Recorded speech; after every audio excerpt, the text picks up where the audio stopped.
the heart chambers, atria as well as ventricles relaxed. So हमने यहाँ पे ventricle के बारे में लिखा है कि इस समय वेंट्रिकल्स डायस्टोल में है यानी रिलैक्स्ड है। इस समय एट्रिया भी डायस्टोल में है यानी रिलैक्स्ड है। एट्रियोवेंट्रिकुलर वाल्व्स क्लोज्ड है, सेमिल्यूनर वाल्व्स भी क्लोज्ड है। एवी वाल्व्स कौन से हैं? ये जो एट्रिया और वेंट्रिकल के बीच में है, एक तरफ ट्राइकस्पिड और एक तरफ बाइकस्पिड, ये वाल्व्स बंद है। सेमिल्यूनर वाल्व्स कहां पे हैं? ये वाले वेंट्रिकल से ब्लड जाता है जी पल्मोनरी ट्रंक में यानी लंग्स की तरफ, ये वाले वेंट्रिकल से ब्लड जाता है जी आयोटा की तरफ, और यहां पे भी सेमिल्यूनर वाल्व है। सो कहने का मतलब है अर्ली ज्वाइंट डायस्टोल के समय क्या क्या हो रहा है, नोट कीजिए। Number 1, all heart chambers relaxed, atria भी वेंट्रिकल भी। Number 2, all heart valves closed, मतलब एवी वाल्व्स भी, ट्राइकस्पिड बाइकस्पिड वाले भी क्लोज्ड है, बंद है, सेमिल्यूनर वाल्व्स भी बंद है। ठीक है, तो हो क्या रहा है इस समय? What is happening during this phase? blood is entering the atria through the veins, right? जो ग्रेट वेसल्स हैं, दोनों एट्रिया में वेसल्स आ रही हैं।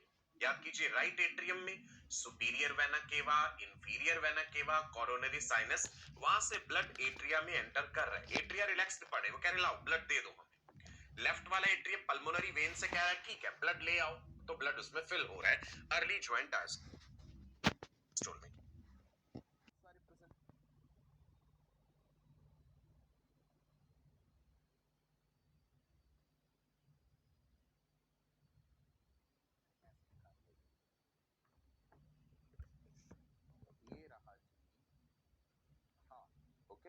वेंट्रिकल।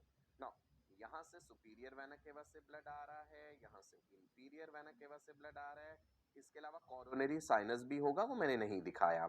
इधर से पल्मोनरी वेन्स से ब्लड आ रहा है, यही बात कही गई है। All the heart chambers relaxed, blood is entering into the atria. Clear है? आगे बढ़ सकता हूं? एकदम सिंपल। चलो स्टेप बाय स्टेप समझना क्या क्या हो रहा है। अब हम आ गए जी लेट ज्वाइंट डायस्टोल में। पहले अर्ली था, अब देखो ये वर्ड क्या लिखा, लेट ज्वाइंट डायस्टोल। ब्लड धीरे धीरे दोनों एट्रिया में बढ़ता जाएगा, एट्रिया के अंदर प्रेशर बढ़ने लगेगा। वो प्रेशर जब इतना हो जाएगा कि एवी वाल्व्स को खोल देगा, ट्राइकस्पिड और बाइकस्पिड वाल्व खुलेंगे और ब्लड फिल होना शुरू हो जाएगा रिस्पेक्टिव वेंट्रिकल्स में। राइट एट्रियम से राइट वेंट्रिकल में ट्राइकस्पिड वाल्व के थ्रू, लेफ्ट एट्रियम से लेफ्ट वेंट्रिकल में बाइकस्पिड वाल्व के थ्रू।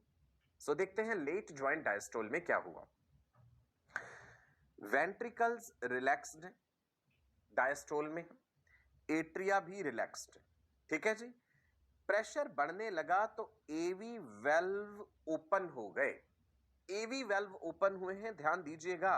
सेमिल्यूनर वाल्व्स अभी भी क्लोज्ड है। एवी वाल्व के ओपन होने से क्या हुआ, ब्लड ने कहा कि हम एट्रिया से वेंट्रिकल की तरफ जा रहे हैं। सो आप देखिए बड़ा क्लियरली दिखाया गया है कि ब्लड एट्रिया से वेंट्रिकल में आ गया। प्रेशर बढ़ने लगा ना, तो प्रेशर ने उन फ्लैप्स को खोल दिया, आगे चला गया ब्लड। क्या हुआ है देखो, what happens, AV valves open, some blood, पूरे का पूरा नहीं करेगा एंटर, सम ब्लड है ना, 70% के करीब वो वेंट्रिकुलर फिलिंग हो जाएगा। Some blood enters the ventricles, 70% of the ventricles fill हो गए। एट्रिया से ब्लड आया वेंट्रिकल में, वो फिल हो गए। ठीक है, अभी एट्रिया कॉन्ट्रैक्ट नहीं करे, ये ध्यान देना। हम अक्सर कहते हैं ना atria contract and pump their blood into ventricle, contract तो हुए ही नहीं। एट्रिया के कॉन्ट्रैक्ट हुए बिना ही 70% ब्लड जो है वो तो चला गया वेंट्रिकल में आ गई। बाकी का कैसे जाएगा, वो एट्रिया के कॉन्ट्रैक्शन से जाएगा। तो अब ये ज्वाइंट डायस्टोल वाला फेज था। ठीक है जी, early joint diastole, late joint diastole. अब हम आगे बढ़ते हैं, क्या होगा देखते हैं जी। अब हम आ गए स्टेज 2 पे। स्टेज 2 में अब एट्रिया कहेंगे हम कॉन्ट्रैक्ट करेंगे, भाई हमारा सिस्टोल है। ठीक है जी, हम रिलैक्स कर लिए जितनी देर करना था, ब्लड भर गया हमें और हमने वो ब्लड आगे भी दे दिया वेंट्रिकल्स को। अब हम कॉन्ट्रैक्ट करने लगे हैं, एट्रियल सिस्टोल। और अभी वेंट्रिकल्स क्या कर रहे हैं, वो कह रहे हैं हम तो अभी भी रिलैक्स्ड हैं। एट्रिया पहले तुम सारा ब्लड हमें दे दो अपना कॉन्ट्रैक्ट करके, उसके बाद हम कॉन्ट्रैक्ट करेंगे। ठीक है, सो एट्रियल सिस्टोल के समय ध्यान दीजिएगा, वेंट्रिकल्स किस अवस्था में है, वेंट्रिकल्स डायस्टोल में है यानी रिलैक्स्ड है। राइट, एट्रिया में क्या हुआ, सिस्टोल, सिस्टोल मतलब कॉन्ट्रैक्शन। एट्रियल सिस्टोल के कारण और ज्यादा ब्लड वेंट्रिकल्स को मिल जाएगा, है ना? So what happens is rest of the blood is pumped from the atria to the ventricle. 70% तो पहले ही चला गया था, अब थोड़ा बहुत और आ गया. ओके, एवी वेल्व्स ओपन है, सेमिलुनर वेल्व्स अभी भी क्लोज्ड है, यानी पल्मोनरी ट्रंक में और अयोटा में ब्लड नहीं जा रहा क्योंकि सेमिलुनर वेल्व्स क्लोज्ड है. क्लियर हो गया? Atrial systole. एट्रिया कॉन्ट्रैक्ट क्यों करे थे? क्योंकि वो जो एसए नोड है, जो भी हम आगे पढ़ेंगे पेसमेकर, वहां से इंपल्स डिस्चार्ज हुआ था और उसने दोनों एट्रिया को नियरली साइमल्टेनियसली कॉन्ट्रैक्ट करवा के ब्लड को वेंट्रिकल की तरफ भेज दिया. ठीक है जी, चलो अब आगे बढ़ते हैं. नेक्स्ट क्या हो जाएगा? अब वेंट्रिकल्स ने कहा अब हमारी बारी है भैया, अब हम कॉन्ट्रैक्ट करेंगे. एट्रिया तुमने कॉन्ट्रैक्ट कर लिया और हम उस समय रिलैक्स थे, अब हम कॉन्ट्रैक्ट करेंगे सो दैट हम पूरी बॉडी को अयोटा के थ्रू एंड लंग्स को पल्मोनरी ट्रंक के थ्रू ब्लड भेज सके. That means now we are going to discuss stage 3, early ventricular systole. Ventricular systole को भी हमने अर्ली एंड लेट में ऐसे डिवाइड कर दिया है ना. अर्ली सिस्टोल में क्या होगा? वेंट्रिकल्स का तो सिस्टोल है और अब फिर एट्रिया क्या क्या करेंगे? वेंट्रिकल्स का सिस्टोल है तो एट्रिया को रिलैक्स होना पड़ेगा, है ना, क्योंकि एट्रिया ने कॉन्ट्रैक्ट होकर ब्लड आगे भेजा था और अब एट्रिया रिलैक्स हो गए. एवी वेल्व्स को अब बंद हो जाना है, नहीं तो ब्लड का बैकफ्लो हो जाएगा ना. एवी वेल्व्स को बंद होना है, एट्रियो वेंट्रिकुलर वेल्व्स को और सेमिलुनर वेल्व्स को खुलना पड़ेगा ताकि आगे ब्लड भेजा जा सके. राइट? हम डिस्कस कर रहे हैं early ventricular systole. What is happening to ventricles? Systole. And at that time atria किस अवस्था में है? रिलैक्स्ड. ठीक है, एवी वेल्व बंद हो गए. ये वेल्व्स का बंद होना खुलना ये ध्यान रखना है. एवी वेल्व्स क्लोज हो गए और अभी सेमिलुनर वेल्व भी क्लोज्ड हैं क्योंकि इतना प्रेशर डेवलप नहीं हुआ है. अभी अर्ली वेंट्रिकुलर सिस्टोल में इतना प्रेशर डेवलप नहीं हुआ कॉन्ट्रैक्शन के कारण कि वेल्व्स को खोला जा सके. राइट? सो वेंट्रिकुलर कॉन्ट्रैक्शन जो है it is causing the AV valves to close. AV valves को तो बंद कर दिया है लेकिन सेमिलुनर वेल्व्स को खोल पाए इतना प्रेशर नहीं जनरेट हुआ. वो जाके लेट वेंट्रिकुलर सिस्टोल में होगा. ये अभी हम अर्ली वेंट्रिकुलर सिस्टोल की बात कर रहे हैं. सो आप देखिए ये वाले जो हैं एवी वेल्व्स, इनको हमने दिखा दिया ये बंद हैं और सेमिलुनर वेल्व्स अभी नहीं खोल पाए. चलिए आगे देखते हैं. नेक्स्ट अवस्था आ गई लेट वेंट्रिकुलर सिस्टोल, यानी वेंट्रिकल्स का कॉन्ट्रैक्शन जारी है लेकिन एट्रिया अभी भी रिलैक्स्ड है. वेंट्रिकल सिस्टोल में है, दे आर कॉन्ट्रैक्टिंग, और एट्रिया डायस्टोल में है यानी वो रिलैक्स्ड है. एवी वेल्व्स क्लोज हो चुके थे पहले ही ताकि ब्लड का बैकफ्लो ना हो. अब अवस्था आ गई कि इतना प्रेशर वेंट्रिकल्स की वॉल ने कॉन्ट्रैक्ट होकर जनरेट कर दिया कि सेमिलुनर वेल्व्स को ओपन होना पड़ा. ओपन होना पड़ेगा क्योंकि सेमिलुनर वेल्व्स कहां पे हैं? At the base of pulmonary trunk and at the base of systemic aorta. ये वेल्व्स खुलेंगे तभी तो ब्लड आगे जाएगा. What is happening? देखते हैं. Ventricular contraction causes the semilunar valves to open. Blood is pumped into the great vessels, pulmonary trunk, जहां से दो pulmonary arteries में and aorta. Clear हो गया जी? Right? Diastole means relaxation, systole means contraction. Atrial contraction, atrial systole. Ventricular contraction, ventricular systole. Atrial relaxation, atrial diastole. Ventricular relaxation, ventricular diastole. और एक phase ऐसा आता है जब सारे हार्ट चैम्बर्स रिलैक्स्ड हैं, जिसे जॉइंट डायस्टोल कहा जाता है, जहां से हमने अपनी कहानी शुरू करी थी. यानी अब फिर से हम उसी अवस्था में आ गए, अर्ली जॉइंट डायस्टोल में. वेंट्रिकल्स ने कॉन्ट्रैक्ट होकर के ब्लड आगे भेज दिया. ब्लड आगे भेज दिया तो अब वेंट्रिकल्स का प्रेशर कम हो गया. प्रेशर कम होते ही सेमिल्यूनर वेल्व्स बंद हो गए और एवी वेल्व्स अभी भी बंद है. तो वही सिचुएशन आ गई जहां से हमने शुरुआत करी थी.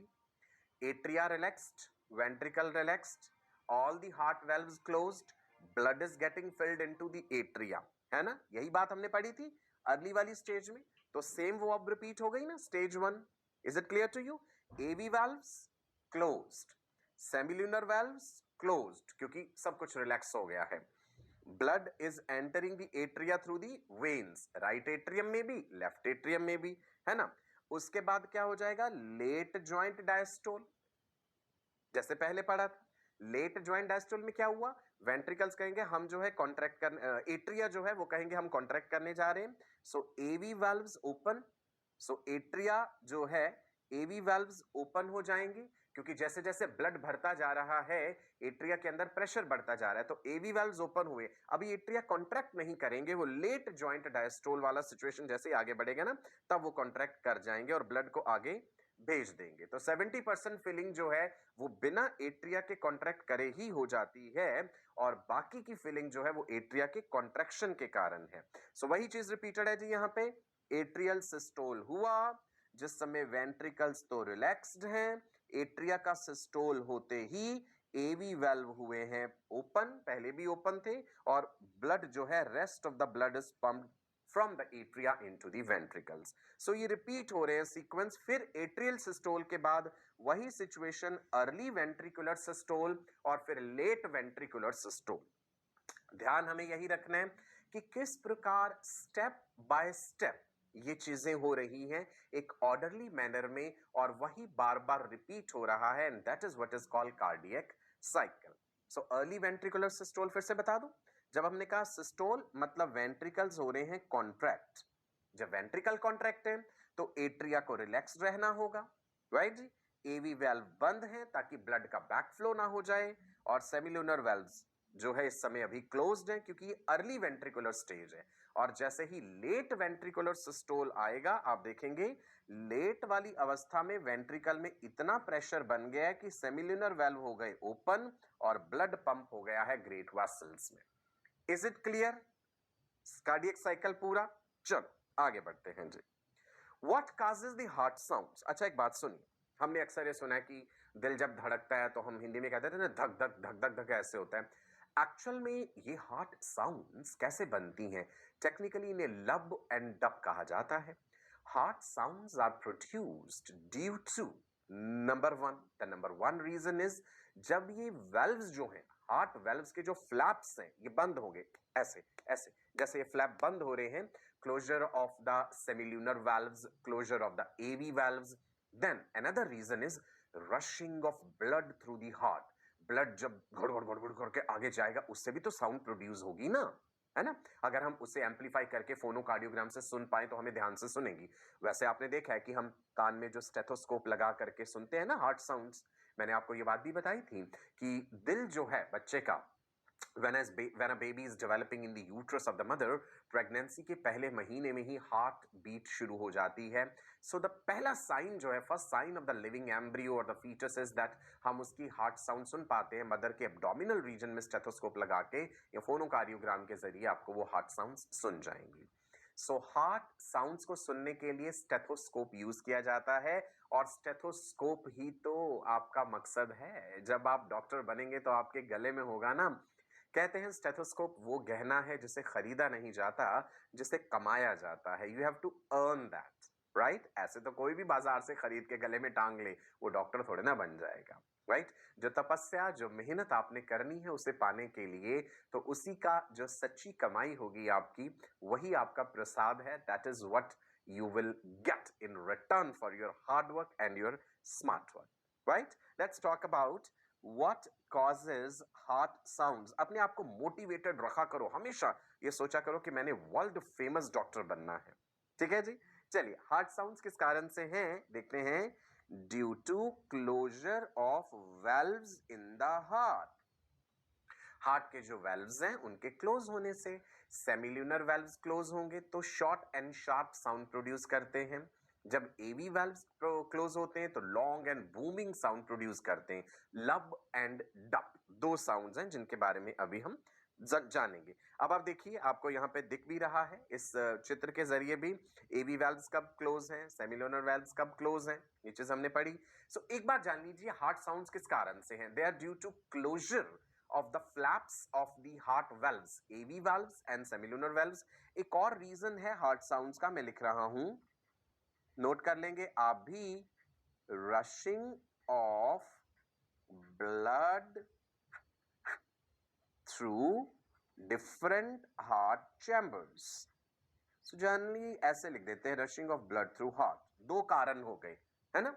हार्ट साउंड्स जनरली हम सुनते हैं ना, तो हम कहते हैं लब डब, 2 हार्ट साउंड्स। मैं आपको बता दूं, आगे जाके आप पढ़ेंगे एमबीबीएस में कि 4 हार्ट साउंड्स होती हैं। HS1 heart sound 1, HS2 heart sound 2, HS3 heart sound 3, HS4 heart sound 4। मैं लिख दूं यहां पे, ये देखिए जी, हार्ट साउंड्स में HS1, HS2, HS3, HS4। Heart sound 1 is lub, LUB, ऐसे लिखते हैं ना, this is dub, lub dub, lub dub होता है। Heart sound 3 and 4 are difficult to detect. Heart sound 1 जो है lub, that is a long and booming sound due to closure of AV valves. Second heart sound, that is the dub, that is short and sharp sound due to closure of semilunar valve. Third heart sound that can be detected only in 60% of the people, right? That is because of rushing of blood through the heart chambers. And the last heart sound, HS4, that is very difficult to detect. It's because of contraction of the atria. तो ये वाली 2 heart sounds जो हैं, ये generally हम जो है बात नहीं करते हैं इनकी, लेकिन आगे जाके आप इनके बारे में भी पढ़ेंगे। ठीक है जी, सिंप्लीफाई कर दूं फिर से। हार्ट साउंड्स क्या हैं? दिल का जो वाल्व्स हैं, जब वो बंद होते हैं तो वो साउंड्स प्रोड्यूस करते हैं, जिसे हम स्टेथोस्कोप से सुन सकते हैं। हिंदी में हम धक धक कह देते हैं, एक्चुअल में ये लब एंड डब है। चलिए जी, जानते हैं इनके बारे में। During each cardiac cycle 2 sounds are produced, technically 4 है ना, लेकिन जनरली क्लिनिकली जब हम सुनते हैं तो 2 हार्ट साउंड्स का जिक्र होता है। The closing of AV valves produces the first sound, that is lub. तो आप कहेंगे लब जो है, लब साउंड जो होता है बेटा, इट इज लॉन्ग, L से लब, L से लॉन्ग, लॉन्ग एंड बूमिंग, गूंजने वाली आवाज है। Long and booming sound due to closure of कौन से वाल्व्स? AV valves। सेकेंड वाली क्वेश्चन आता है नीट में, इस पे मैं लिख दूं यहां पे, ये इंपॉर्टेंट है। This can be framed as a question in medical entrance exams. Second heart sound, S से second, so second heart sound जो है that is short and sharp. Second के लिए लिख रहा हूं, शॉर्ट साउंड है, कम ड्यूरेशन की है, शार्प है, ये बूमिंग नहीं है। ध्यान रखो, SSSRS सब जगह। Second sound short, right, second sound is sharp and second sound is because of closure of semilunar valve, वो भी S से हो गया, तो हमें याद हो जाएगा second sound short sharp semilunar valve. Simple कर दिया ना मैंने, फिर से बोल दूं, second sound short sharp semilunar valve. Simple जी, याद हो जाएगा अब आपको। और जो पहली वाली थी, L से लॉन्ग साउंड है, बूमिंग साउंड है ये, और ये है क्लोजर ऑफ AV वाल्व्स के कारण। ठीक है, दो ही तो वाल्व्स पढ़े ना अभी तक हमने, AV वाल्व्स, राइट और लेफ्ट AV, और बाकी सेमील्यूनर वाल्व्स। चलो जी, ऑल माय राजा बेटा एंड रानी बेटियां, एक बार फिर से देख लेते हैं कार्डियक साइकिल के टाइमिंग क्या है। पहले तो कार्डियक साइकिल क्या बोला था मैंने? Various events which are occurring in heart during one heartbeat, they are repeated in same cyclical order during next heartbeat. तो कार्डियक साइकिल क्या है बेसिकली? कार्डियक साइकिल क्या है basically? This is cyclical repetition, cyclical repetition of various heart events. Cardiac cycle का ना timing पे question आता है। Cardiac cycle timing is 0.8 seconds. 0.8 seconds में एट्रियल कॉन्ट्रैक्शन यानी एट्रियल सिस्टोल, एट्रियल रिलैक्सेशन यानी एट्रियल डायस्टोल, वेंट्रिकल का कॉन्ट्रैक्शन, वेंट्रिकल का रिलैक्सेशन और जॉइंट डायस्टोल, सभी कुछ हो जाता है इस 0.8 सेकेंड में। ये टाइम हमने कैसे निकाला? हम कहते हैं कि भाई 1 मिनट में दिल 72 बार धड़कता है, वैसे 70 to 80 बीट्स पर मिनट होता है, हम 72 BPM ले लेते हैं।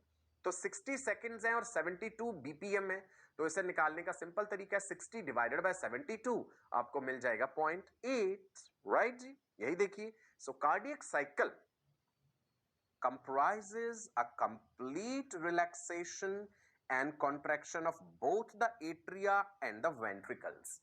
Cardiac cycle is comprising complete contraction and relaxation, atria का भी, वेंट्रिकल्स का भी। 3 स्टेजेस है राजा बेटा, ज्वाइंट डायस्टोल जो मैंने सबसे पहले बताया, एट्रियल सिस्टोल एट्रिया का कॉन्ट्रैक्ट होना, वेंट्रिकल्स का कॉन्ट्रैक्ट होना। और बिल्कुल डिटेल में ब्रेकअप लिखना हो ना तो हम इसे ऐसे भी लिख सकते हैं कि ये जो 0.8 सेकंड्स मैंने बताया इनमें एट्रिया कॉन्ट्रैक्ट करे, सो मैंने कहा एट्रियल सिस्टोल आप लिखते जाएंगे साथ साथ। एट्रियल सिस्टोल होता है 0.1 सेकंड के लिए, ठीक है। उसके बाद एट्रिया ने कहा भैया हम तो चले रिलैक्स करने, एट्रियल डायस्टोल, ठीक है। कितनी देर के लिए करेंगे अब आप खुद ही बताइए।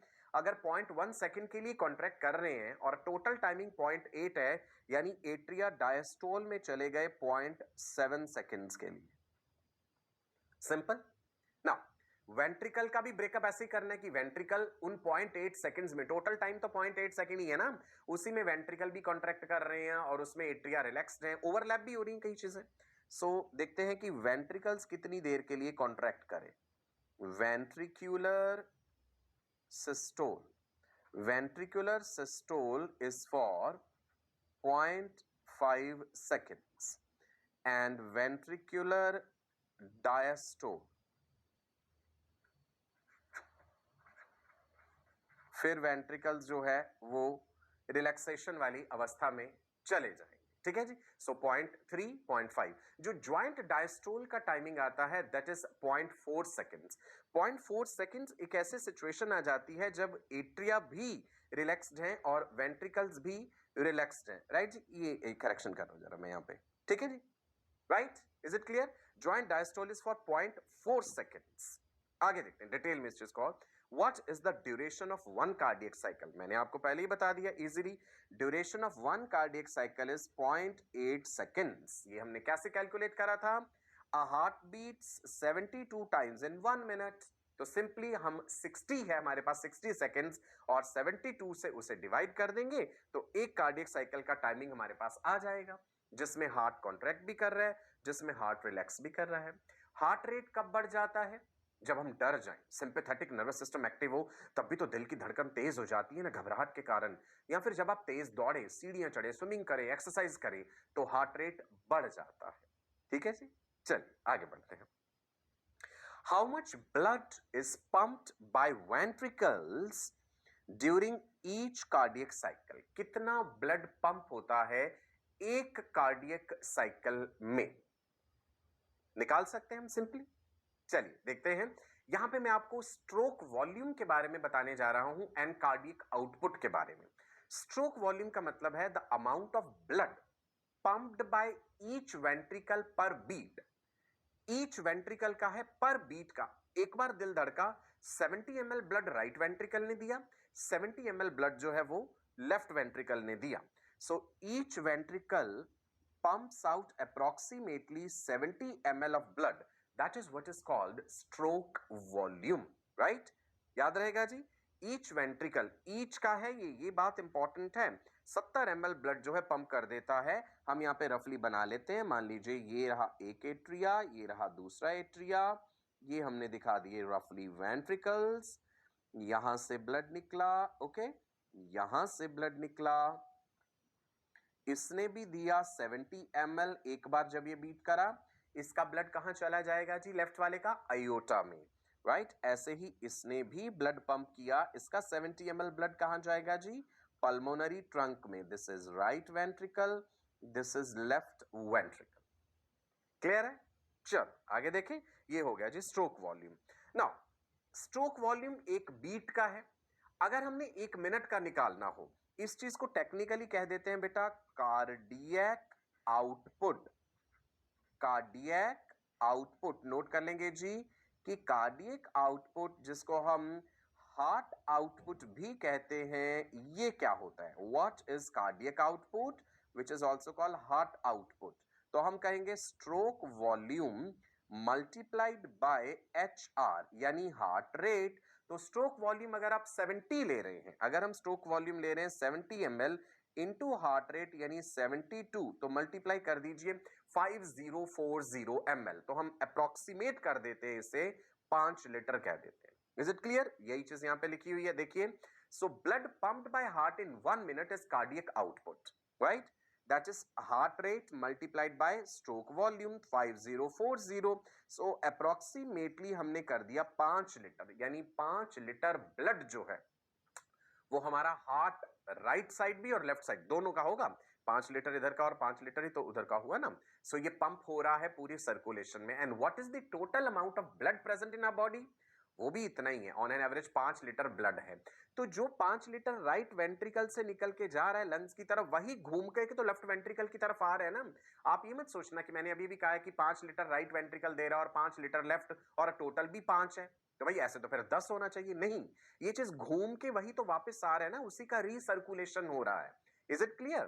This is what is cardiac output, right? चलो जी, यही लिखा है आगे। Cardiac output is heart rate multiplied by the stroke volume, approximately 5 liter. So we can define it as volume of blood pumped out by each ventricle. Please remember, each ventricle का है पर minute. अगर पूरे heart का कहेंगे तो वो तो डबल हो जाएगा ना, क्योंकि 5 लीटर राइट वेंट्रिकल जो दे रहा है वो लंग्स के थ्रू होके घूम के वापस लेफ्ट एट्रियम और लेफ्ट वेंट्रिकल में जा रहा है, तो 5 इधर से पंप हो रहा है, राइट? सो 1 मिनट में शरीर के अंदर जितना ब्लड है वो पूरे का पूरा सर्कुलेट हो जाता है। चलिए, अब एक और इंटरेस्टिंग चीज मैं आपको बताने वाला हूं आगे, दैट इज इलेक्ट्रोकार्डियोग्राम। हार्ट के जो कार्डियक मसल फाइबर्स हैं, इनमें से कुछ कार्डियक मसल फाइबर्स स्पेशलाइज होते हैं और वो इलेक्ट्रिकल सिग्नल्स जनरेट करते हैं। यदि हम कुछ ऐसा करें कि हार्ट के द्वारा प्रोड्यूस की गए इलेक्ट्रिकल सिग्नल्स को एम्पलीफाई करके स्पेशलाइज्ड इलेक्ट्रोड लगा के शरीर पे उन सिग्नल्स को पिक करके किसी इंस्ट्रूमेंट के जरिए उन्हें एक ग्राफिकल रिप्रेजेंटेशन में कन्वर्ट कर दें, तो हम हार्ट के बारे में बहुत कुछ जान सकते हैं। फिर से सादी भाषा में बोलता हूं, heart is generating electricity, body is a volume conductor.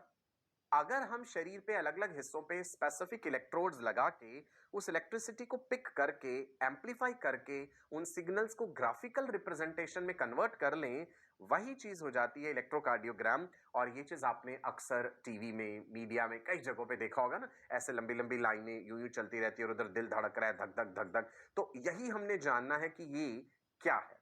आपने एक कहावत भी सुनी होगी कि nothing in life is smooth, ups and downs आते रहते हैं। इवन ईसीजी में भी जब तक ये अप्स एंड डाउन्स हैं तभी तक इंसान जीवित है। जब ये अप्स एंड डाउन्स आने बंद हो जाएंगे इस ईसीजी रिकॉर्ड में, दैट मीन्स इंसान की मृत्यु हो जाएगी। तो कहने का मतलब ये है कि जिंदगी में, जीवन में अप्स एंड डाउन्स आते रहते हैं, हमें एक स्पोर्टिंग वे में उस चीज को लेना चाहिए, राइट? चलो देखते हैं व्हाट इज दिस ईसीजी। एक तो ध्यान रखना, ECG is referring to electrocardiogram, right? Graphical record of the electric current produced by the heart, इसको EKG भी लिख देते हैं। जिस मशीन के द्वारा ECG रिकॉर्ड ऑब्टेन किया जाता है उसको इलेक्ट्रोकार्डियोग्राफ कहते हैं, राइट? और ये जो रिकॉर्ड है ये इलेक्ट्रोकार्डियोग्राम है। मशीन में ग्राफ वर्ड यूज होता है, उल्टा लगेगा आपको ये सुनने में, ठीक है? ये सारी वेव्स के बारे में आपको डिटेल में बताऊंगा, लेकिन पहले जानते हैं how does your heart produce electric current. दिल में ये इलेक्ट्रिक करंट बनता ही कहां से है और क्यों बनता है? तो यहीं पे जिक्र होगा हार्ट के मायोजेनिक होने का कारण। हार्ट के ही अपने कार्डियक मसल स्पेशलाइज हो जाते हैं और वो नोडल टिश्यू बना देते हैं, right? What is this nodal tissue? ध्यान दीजिए, हार्ट किससे बने हैं भाई? क्या है हार्ट में? Late me write here. Heart में है cardiac muscle fibres, right? Cardiac muscle fibres की हमें प्रॉपर्टीज पता है, स्ट्राइटेड है, यूनिन्यूक्लिएट है, ब्रांच्ड है।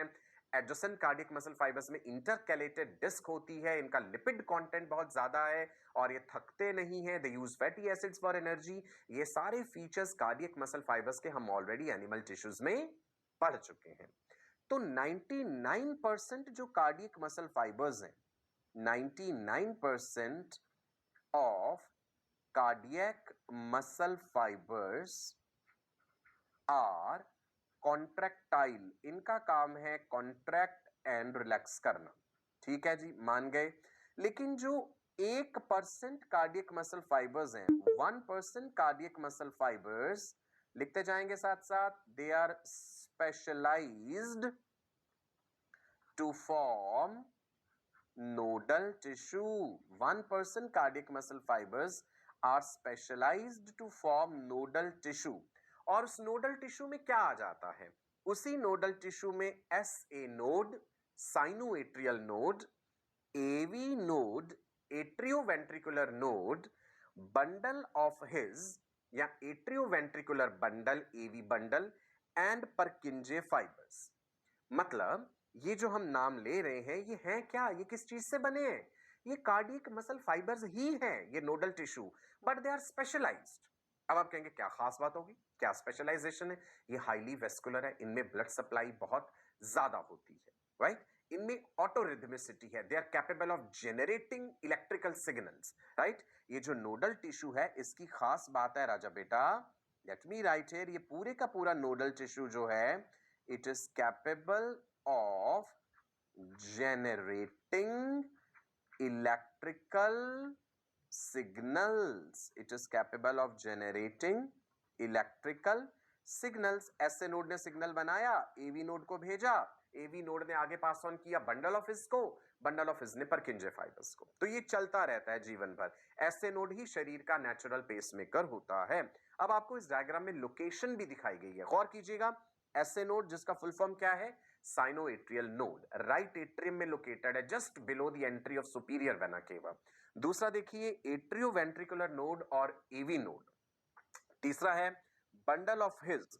ऐसे नोड और एवी नोड आपस में कनेक्टेड है। आपको यहाँ पे ये येलो से कलर का ऐसे नोड दिख रहा है और एवी नोड में यहाँ पे कनेक्शन नहीं दिख रहा है, एक्चुअल में कनेक्टेड होगा तभी तो कंडक्शन आगे होगा। 3 ट्रैक्ट होते हैं जो ऐसे नोड को एवी नोड से जोड़ते हैं, वो हम जानेंगे आगे। बंडल ऑफ हिज के बाद ये जो धागे धागे बन जाते हैं, they are Purkinje fibres. Purkinje fibres are present in birds and mammals only. बाकी जानवरों में परकिंजे फाइबर्स का काम नॉर्मल कार्डियक मसल फाइबर्स ही करते हैं। ठीक है जी, मैं फिर से बताता हूं। हार्ट इलेक्ट्रिकल सिग्नल्स जनरेट करता है क्योंकि हार्ट के अपने कार्डियक मसल फाइबर्स स्पेशलाइज हो जाते हैं इंपल्सेस को जनरेट करने में और वो नोडल टिश्यू बना देते हैं। 99% फाइबर्स तो कॉन्ट्रैक्टाइल हैं, कार्डियक मसल फाइबर्स।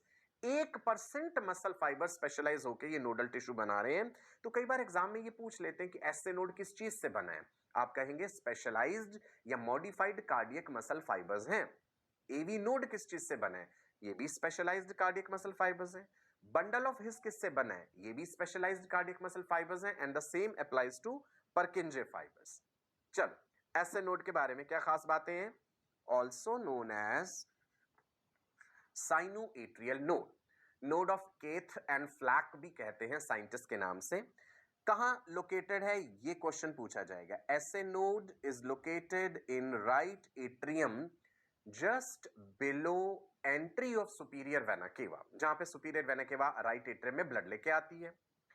ये कैपेबल है एक्शन पोटेंशियल को जनरेट करने की। यहां से इलेक्ट्रिकल सिग्नल्स जनरेट हुए और वो पूरे हार्ट में फैलेंगे, दोनों एट्रिया में जाएंगे, राइट?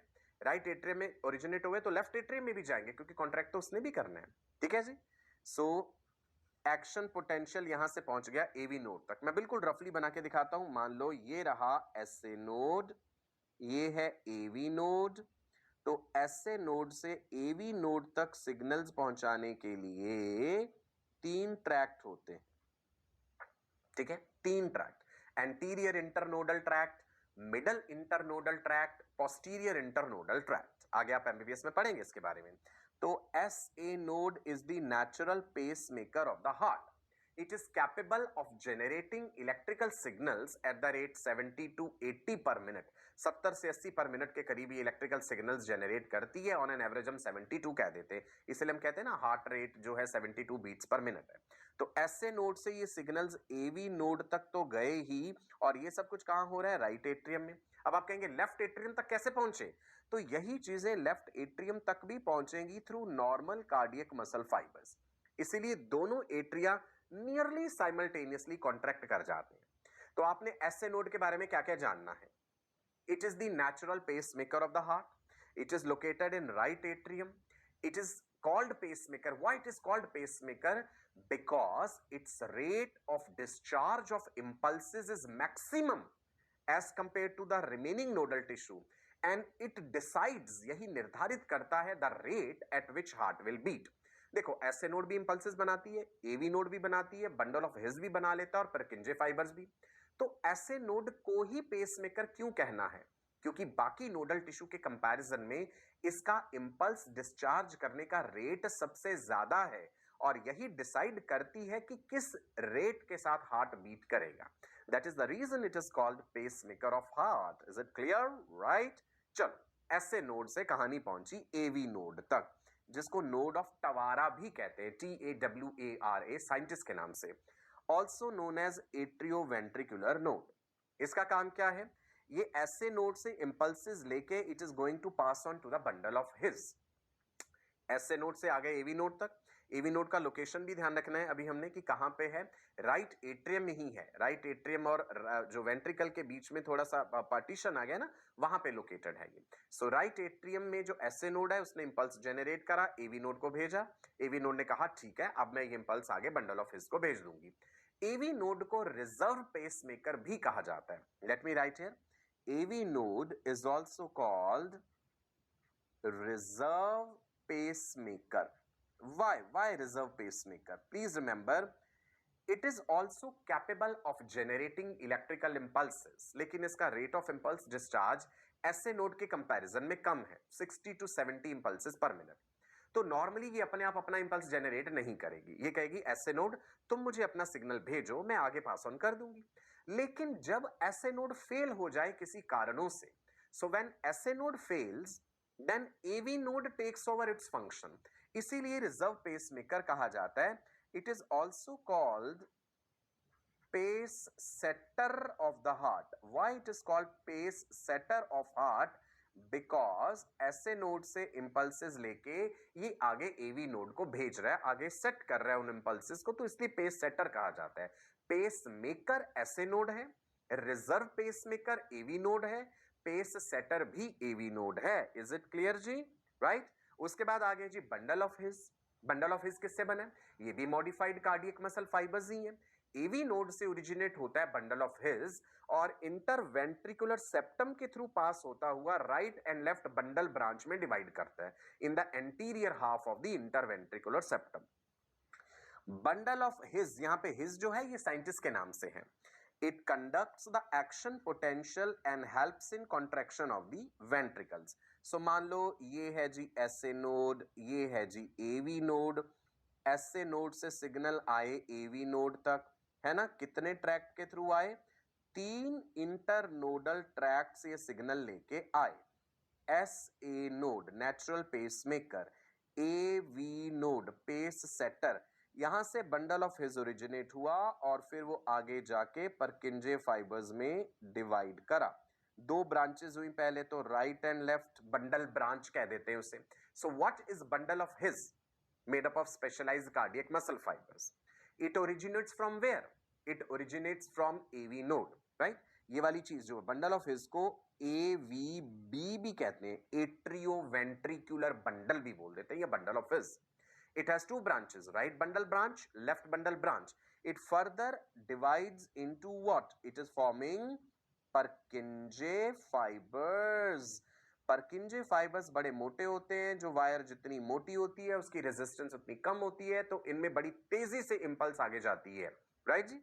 चलो, नोडल टिश्यू में आगे हमने क्या जाना? नोडल टिश्यू क्या कर रहा है? It is regulating the beating of the heart intrinsically.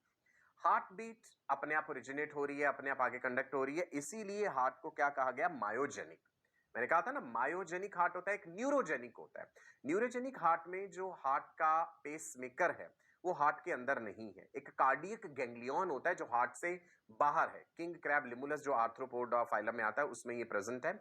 Myogenic heart सभी वर्टिब्रेट्स में और मॉलस्क्स में होता है. मायोजेनिक हार्ट कहां कहां पाया जाता है? Let me write here. Myogenic heart is found in vertebrates and it is found in mollusks, phylum mollusca. Okay, right जी? ठीक है. न्यूरोजेनिक हार्ट और मायोजेनिक हार्ट का डिफरेंस मैंने बता दिया. मायोजेनिक हार्ट जो होता है ना, इसमें पेसमेकर तो हार्ट के अंदर है. जैसे मैंने ये हार्ट बनाया रफली, है ना? ये रहा हार्ट का पेसमेकर एसे नोड. लेकिन ध्यान रखना, इसको भी नर्वस सिस्टम से नर्व सप्लाई होती है. कौन सी नर्व हार्ट को सप्लाई करती है? आप ध्यान रखेंगे, vagus nerve. Vagus nerve is a cranial nerve number 10. Vagus nerve acetylcholine नाम का न्यूरोट्रांसमीटर रिलीज करती है जो हार्ट रेट को कम करता है। तो दैट मीन्स हार्ट रेट को बढ़ाने घटाने के लिए nervous system and endocrine system, हमारे हार्मोन्स का रोल है। एड्रीनलिन हार्मोन हार्ट रेट को बढ़ा देता है ना। एसिटाइलकोलिन न्यूरोट्रांसमीटर कहां से आता है? एसिटाइलकोलिन वेगस नर्व से, ध्यान रखना है। एसिटाइलकोलिन न्यूरोट्रांसमीटर जो है, this is going to decrease the heart rate, HR मतलब हार्ट रेट डिक्रीज कर दिया, और एड्रीनलिन हार्मोन ने इंक्रीज कर दिया। सो अपने आप इंपल्सेस ओरिजिनेट इंट्रिंसिकली हो रही हैं, इसलिए हमने ये वर्ड इंट्रिंसिकली यूज किया। लेकिन nervous system, sympathetic parasympathetic nervous system का हार्ट रेट को रेगुलेट करने में रोल होता है। ये चीज हम आगे नर्वस सिस्टम में भी पढ़ेंगे, राइट जी? ठीक है, नोडल टिश्यू क्लियर हुआ? सो मायोजेनिक हार्ट फिर से दिखाया गया है, a heart which is capable of generating cardiac contraction independent of the nervous input. अगर दिल को शरीर से बाहर भी निकाल दिया जाए, जैसे मैंने बिगिनिंग में दिखाया था, और स्टेराइल कंडीशंस में रखा जाए, न्यूट्रिएंट सॉल्यूशन दिया जाए, तो वो धड़कता रहेगा, राइट? ये है मायोजेनिक हार्ट की खास बात। Now how does the heart produce electric current? SA node. The answer is SA node से ये इलेक्ट्रिकल सिग्नल जो है वो जेनरेट होता है। आर्टिफिशियल पेसमेकर्स की जरूरत पड़ जाती है हमें कई बार, वो भी कई तरह के होते हैं। इंट्रिंसिक पेसमेकर भी होता है, extrinsic which is the one which is worn on belt, lithium halide की बैटरीज होती हैं, काफी साल तक वो चल जाते हैं। ऐसे नोड के फेल हो जाने पे हमें इस चीज की जरूरत पड़ती है। It is used in case of blockage और the dysfunctional SA node. This is going to restore and maintain the normal heart beat. ये आपने देखा है, यहाँ पे कॉलर बोन के पास जो है ये पेसमेकर लगाया जाता है।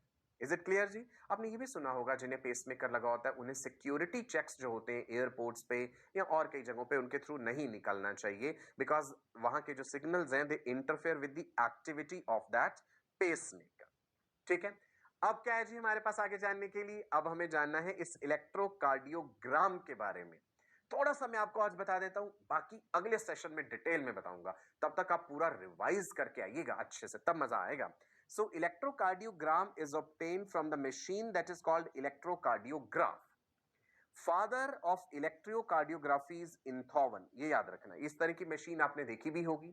Electrocardiogram is that graph which you are getting, that representation, और जिस मशीन से किया गया है उस मशीन को कहते हैं हम इलेक्ट्रोकार्डियोग्राफ। अलग अलग वेव्स आती हैं इसमें, उन वेव्स का हम जिक्र करेंगे, P wave, QRS complex and T wave. जब हम किसी पेशेंट का ECG करते हैं तो सबसे पहले हमने क्या करना है, कंडक्टिंग जेली होती है, कंडक्टिंग जेल होता है जो हम अप्लाई कर देते हैं, जो कि प्रॉपरली कंडक्शन में हेल्प करे, राइट? उसके बाद हम शरीर में अलग अलग जगहों पे इलेक्ट्रोड्स लगाते हैं, राइट रिस्ट में, लेफ्ट रिस्ट में लगाते हैं, और एक एंकल में भी लगाते हैं, पैर में, है ना, एडी के पास भी लगाते हैं।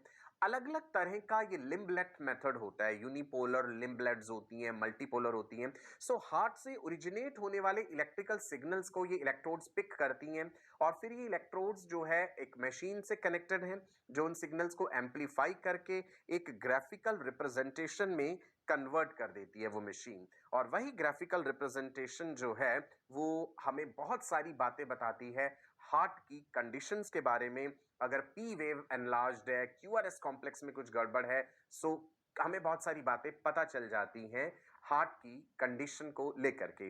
लेकिन ऐसा नहीं है कि सिर्फ ECG के आधार पे ही डॉक्टर्स अपना ट्रीटमेंट शुरू कर देंगे, और बहुत सारे टेस्ट होते हैं जो फिर फाइनली जब रिजल्ट आएंगे तो हम किसी नतीजे पे पहुंच सकते हैं। तो ECG के इसी सेशन को हम आगे कंटिन्यू करेंगे अपने नेक्स्ट सेशन में, एंड आप इसे रिवाइज जरूर करके आइएगा। मैं आपको arteriosclerosis, atherosclerosis, cardiac arrest, sudden stoppage of the heart जो होता है cardiac arrest, heart failure that is inability of heart to pump sufficient blood, ये भी बताऊंगा, इसके बारे में भी डिस्कस करेंगे। सो कार्डियक डिसऑर्डर्स जो हैं और ECG ये हम कंटिन्यू रखेंगे अपने अगले सेशन में। तब तक के लिए I wish you all the best for a very bright and prosperous future. पढ़ते रहिए, खुश रहिए। नमस्कार, bye bye, God bless you all.